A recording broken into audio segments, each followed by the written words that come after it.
This is the IBJ podcast for the week of October 14th, 2019. I'm Mason King. Some people love this idea, others not so much. The tide is turning for student athletes in California. In a few years, they will be able to start making money from their skills through sports agents and endorsement deals, much like their professional counterparts. The question now is if California's new law will spark change across the country.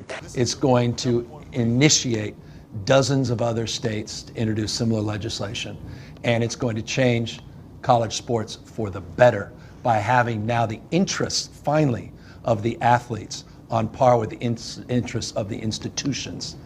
On September 30th, the world of college sports was turned upside down.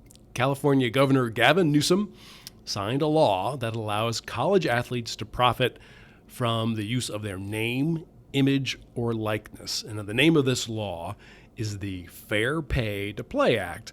Newsome couched this as a corrective measure to help compensate college athletes who generate millions of dollars for their schools without being allowed to profit off of their own fame and expertise. Here's what Newsome said when he signed the law on LeBron James's show, The Shop, on HBO. The gig's up. Billions and billions of dollars, $14+ billion goes to these universities, goes to these colleges, billion plus revenue to the NCAA themselves, and the actual product, the folks that are putting their lives on the line, putting everything on the line, are getting nothing. You can only imagine how they're responding to this notion of name, image, likeness, and the opportunity now to do what every other student in the university can legally do. Now you'll notice that he mentioned the NC2A there. That's obviously the NCAA, based here in Indianapolis, which is the governing body of collegiate sports. And we tend to talk about it sometimes like it's an independent organization, but it essentially represents all of the college athletic departments in the country. And it has hemmed very closely over many decades to the amateurism model, dictating that college athletes cannot be compensated for anything remotely related to their college careers. While right now this law only pertains to California, close to a dozen other states have either drafted or are considering similar legislation. So as they say, the ball is in the NCAA's court. It's faced with a national groundswell of sentiment against one of its key principles. So to help make sense of all this, we are joined in the studio by IBJ reporter Anthony Shutley, who has been covering the business of sports for more than 2 decades. Anthony, thank you for joining me. Happy to be here. Okay, so let's first make sure we understand the Fair Pay to Play Act. Now, what does it allow when it goes into effect in 2023? Like if I'm the point guard for Pepperdine and I was recruited, but I didn't accept it, what does this mean I'll be able to do or get that I couldn't before? So there's a term, an acronym that people in sports and entertainment use, NIL, that stands for name, image, and likeness. But in its simplest terms, the law allows college athletes to profit from their name, image, and likeness. So what does that mean? It means a college athlete could do a TV ad. It means a college athlete could do any kind of advertisement. It means a college athlete could profit from its YouTube video. It could sell its autograph. It could run a camp or be involved in a camp where it's teaching other people to play its sport and profit from that. Those are some of the simplest, and I think will be some of the most prolific examples of what this law allows. And remember, this law, very importantly, specifically prohibits the NCAA or its member organizations, i.e. conferences and schools, from barring athletes for accepting that kind of money, in this case, within the state of California. You brought up the coaching example, and that was a bit of a revelation for me because initially I was just thinking about, guys that would do car dealership ads and get however much money because they were so well known. But if I play lacrosse, for example, or I row crew, these are sports that are played by people with money. And if I'm able to make money by being a coach, that could be a really significant income. Youth sports and high school sports is booming and is a business. And these instructional camps are huge, and college athletes have been used for years by their own coaches and by their own schools to participate in these camps pro bono. So the demand is very big. The college athlete, in many respects, is more identifiable, is more relatable than the pro athlete. And, a lot of parents would like their child to be taught or counseled or educated in sports by a collegiate athlete more so than a pro athlete. I mean, that's been the case for years. I mean, Andrew Luck was taking part in camps, long before he was a counselor at Peyton Manning's camp, for example, when he was in college, and people like Damon Bailey as well. And now, at least in the state of California, for the time being, they're going to allow to be paid for that service. Now, I want to make sure folks understand that the law isn't asking the schools to pay the players. They aren't getting paid or wouldn't be getting paid by the schools to play or compensated based on how much money the school would earn from their names and likenesses. All this would come from outside the schools. It'd be people paying the athlete directly to provide some kind of service. That's an important point. There are some very serious issues, legal issues, liability issues with student athletes or college students who are athletes for their schools and taking money from the schools. That makes them employees of the school. That's a whole issue that really a lot of people smartly don't want to open up. So the schools will lose nothing in terms of what goes to the athlete. Well, with this caveat, this very important caveat, from the school standpoint and from the NCAA's standpoint, they're very concerned about sponsor money or alumni support going directly to the athletes now rather than to the school.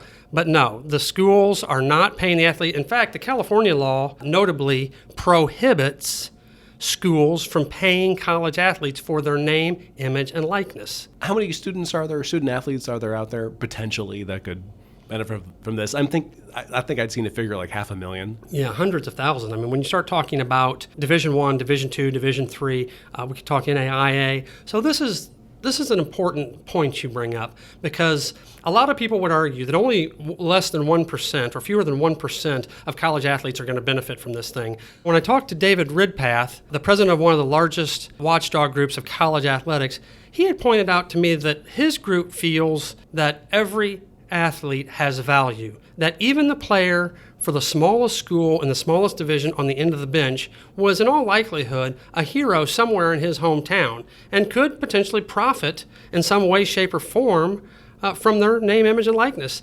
Fred Hoiberg, who is now a Big Ten college basketball coach, played at Iowa State, said he could have profited enormously in the town of Ames, Iowa, which was his hometown where he played college basketball. Yeah, where he was known as the mayor. He was so popular. He was known as the mayor. And Ridpath, I think, rightly pointed out that even Damon Bailey, who had literally no professional career, a little bit in the Continental Basketball Association, I think 1 year playing for the Pacers, which he never suited up, could have made potentially $400,000 to $500,000 easily, Ridpath thinks, during his 4-year college career at Indiana University. So the fact that people think that this is just for the biggest names in college sports is a little bit of a misnomer. Maybe $10,000 or $20,000 isn't a big deal to some people, some athletic directors and college coaches who have 7-figure salaries. But to a student athlete, to be able to make even $20,000 over the course of 4 years would go a long way toward helping with bills and maybe even setting them up in the first year or two out of college. Okay, let me tell you my understanding of kind of how this plays out, and tell me if I'm wrong. Now, initially, I think there was some concern or some talk that California schools could be exempted from NCAA competition somehow or be punished somehow. But my understanding is that there are enough states now headed in this direction that there will be a critical mass of schools with players that could do this. So the NCAA is going to have to address this or respond to this somehow with a universal policy. The NCAA has an enormous problem that they're facing right now. And really, they're facing that problem with a stiff neck at the moment and are showing some unwillingness to change. But here's the problem. A couple of points. In California, this thing passed the California State Assembly by a vote of 72-0. Let that sink in for a second. Republicans and Democrats can't agree on hardly anything, but they all came together to vote unanimously for this measure. Take a look at the other states that are considering this, very seriously considering this. They are divergent. We're talking about not only California, New York, Kentucky, South Carolina. I mean, these are divergent states, North Carolina, that are considering this. And also consider the fact that there are a dozen bills out there from 11 states right now, and they're split. Some are authored by Republicans, some are authored by Democrats. So in a time where political operatives can't agree on anything, apparently they can agree on this issue. That's really fascinating. Why is that? This notion of amateurism is just outdated. You know, we had this same argument in the late 1970s and early 1980s about Olympic athletes. And every Olympic governing body, some of which are located right here in Indianapolis, as well as the USOC, came out in hard opposition of Olympic athletes, saying, you know, it'll destroy the notion of amateurism, you know, it will take money away from the governing bodies. Well, here's what it did. It proved that nobody cares about that notion of amateurism. They care about competition. And secondly, instead of hurting Olympic sports, it actually increased or raised the profile of Olympic sports by raising the profile of these athletes. And I think that's exactly what will happen here. And I think in a decade, we're going to be talking about this in very antiquated terms. Okay, let's take a quick break to hear from our sponsor. We'll be right back with the IBJ podcast. The IBJ podcast is sponsored by Krieg DeVault, a trusted and dynamic law firm representing a wide variety of local, regional, and national clients. Committed to each other and to every client, Krieg DeVault prides itself on integrity, professionalism, respect, and excellence. Financial institutions, global manufacturers, national healthcare providers, and successful organizations of all sizes and market focus rely on Krieg DeVault to create innovative and successful business solutions. Connect today at www.kriegdevault.com. Okay, we're back with the IBJ podcast. We're talking with IBJ reporter Anthony Shutley about California's new Fair Pay to Play Act and its possible ramifications. So do we have any indication now of what the NCAA is thinking about this? The NCAA has really been oppositional to this. They have recruited the Pac-12 to be oppositional. USC, UCLA has been oppositional to this. They have sent very terse letters to the governor of California. They've started to soften just a little bit. And in fact, their last letter sent to the governor and California state lawmakers indicated that they now recognize that change is needed. So they are supposed to come out with findings of a study group that they convened in May. They're supposed to come out with findings of that study group in late October. Now, state lawmakers and federal lawmakers, and it is important to know that Representative Anthony Gonzalez, Republican from Ohio, some people may remember that name. Anthony Gonzalez is a former wide receiver for Ohio State and also was a former wide receiver for the Indianapolis Colts. He is interested in getting involved with a bill on the federal level. Another Republican from North Carolina is interested in authoring that bill. So, you know, the NCAA may be doing this at the point of a bayonet because, you know, the tide is really shifting not only on from state to state, but also national. Now, the NCAA has told lawmakers, or I shouldn't say told, at this point it's an ask, to back off and let the NCAA take a lead. They smartly want to make a national policy. There's no rubric where a state-by-state patchwork of laws and legislation is going to work very well. So I think that they are seriously thinking about making some kind of a change. My guess would be just enough of a change to placate lawmakers, state and federal. But I think they are feeling like their back's up against the wall. Mark Emmert, the president of the NCAA, is still very strongly against this. Some athletic directors I tried to speak with and coaches would not speak on this.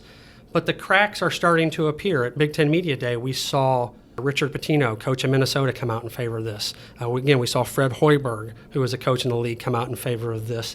The University of Connecticut football coach came out strongly for this. And as recently as last week, we saw Duke University basketball coach Mike Krzyzewski come out in favor of this. So I think the NCAA has got their hands full. But so far, I haven't been able to find an athletic director recently. Now, Mike Bobinski at Purdue told me that he favors athletes being able to profit from their name, image, and likeness in 2017. Jack Swarbrick, the athletic director at the University of Notre Dame, had indicated to me that he would be willing to have this conversation all the way back in 2015. But when I tried this week to talk to athletic directors, they're still very much not in a position or not wanting to take a position of saying anything against the NCAA or that the NCAA would want them to say. Yeah, Krzyzewski's comments were really I don't know if surprising is the best word, but I mean, here's a guy who is as, successful and revered as an NCAA establishment figure could be. And I think he came out basically and said, we need to grow up and we need to realize, what's happening on a national level, and we need to address compensation in a very full and comprehensive way. Do you think that came as a surprise to the NCAA? Does that light a fire under them? I'm sure it made executives in the NCAA's offices here in Indianapolis angry. I don't know how surprising it was. It wasn't surprising to me from this standpoint.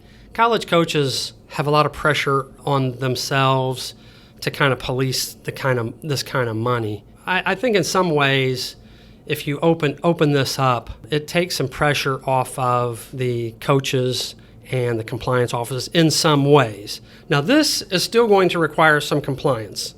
David Ridpath with the Drake Group pointed out to me that you can't have college athletes selling their autograph to alumni for $5 million. That's a problem, right? Or I'm being facetious, the $5 million, but even $10,000, right?